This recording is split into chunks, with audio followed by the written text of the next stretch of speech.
Centre de recherche, une guerre entre le Maroc et l'Algérie serait un scénario désastreux.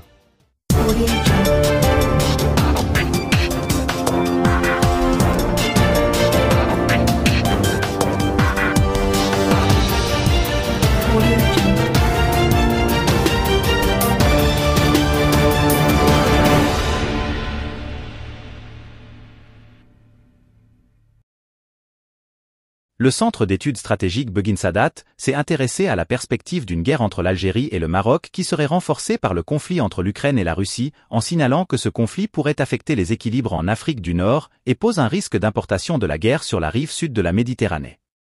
La perspective d'un conflit entre l'Algérie et le Maroc présente un scénario désastreux, susceptible de déstabiliser le dernier semblant d'ordre en Afrique du Nord, a indiqué le centre d'études dans une récente analyse. Le groupe de réflexion israélien a exploré les impacts du conflit armé entre l'Ukraine et la Russie sur le Maroc et l'Algérie, qui ont des positions différentes et des systèmes politiques diamétralement à l'opposé. Récemment, une dimension africaine de cette confrontation est devenue perceptible, se transformant en un conflit mondial Est-Ouest, indique le centre d'études en référence à l'Afrique du Nord en particulier.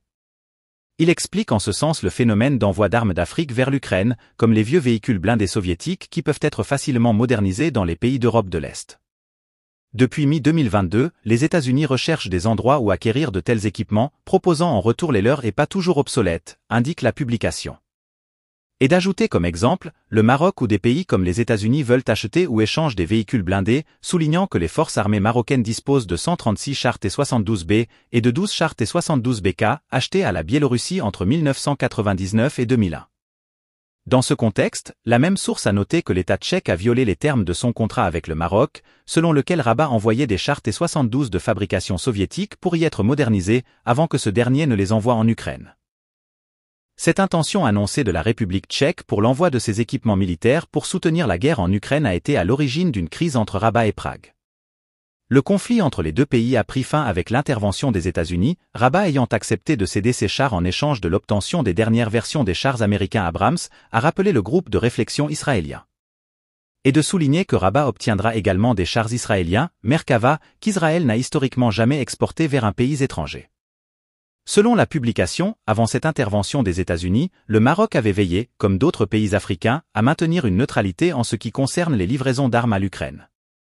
La publication a souligné que ce changement contraire à la volonté du Maroc trouve également une motivation dans l'amplification de la situation tendue avec l'Algérie sur la question du Sahara et la course d'Alger vers l'armement massif, devenant ainsi l'un des plus grands acheteurs d'armes d'Afrique, en y consacrant une large partie de son PIB qui a connu également une hausse substantielle grâce aux revenus des hydrocarbures des Occidentaux qui se sont détournés de l'offre russe. Le centre Begin Sadat a relevé dans ce contexte que l'Algérie, alliée de longue date de la Russie sur le plan militaire, continue de lui fournir du matériel militaire. Naturellement, le Maroc recherche le soutien d'autres grands États exportateurs d'armes et est prêt à un accord qui, en principe, permettrait une modernisation significative de son arsenal tout en se positionnant du bon côté de l'histoire. La même source rappelle que l'Algérie possède la deuxième plus grande force militaire active en Afrique, dépassée seulement par l'Égypte. Avec un budget de défense de 16,7 milliards de dollars en 2023, l'Algérie détient la plus grande dépense de défense du continent. De plus, en réponse aux efforts de modernisation militaire du Maroc en collaboration avec les États-Unis, l'Algérie a conclu en 2022 un contrat important avec la Russie. Cet accord prévoyait l'acquisition de sous-marins, d'avions furtifs Su-57, Sukhoi, de bombardiers Su-34 et de Su-30 combattants. En outre, l'Algérie vise à renforcer ses capacités de défense aérienne avec des systèmes tels que le S-400, le Viking et LNT-4000. La perspective d'un conflit entre l'Algérie et le Maroc présente un scénario désastreux, susceptible de déstabiliser le dernier semblant d'ordre en Afrique du Nord, a indiqué le centre d'études israélien, rappelant que l'Égypte est aux prises avec des défis économiques, la Libye reste embourbée dans des problèmes de gouvernance et la Tunisie bascule vers l'autoritarisme et l'effondrement économique. De même, le Soudan est confronté à des conflits internes, tandis que le Tchad, le Mali et le Niger ont connu des transitions politiques mouvementées. Une guerre entre l'Algérie et le Maroc briserait la fragile stabilité du Nord-Ouest, exacerbant ainsi l'arc général d'instabilité dans la région, alerte le centre Begin Sadat, ajoutant que si la guerre éclate, les États-Unis, qui considèrent le Maroc comme un partenaire vital sur un large éventail de questions de sécurité régionale, sont intéressés par sa victoire rapide afin qu'elle ne se transforme pas en une nouvelle guerre en Ukraine. Audio Jungle.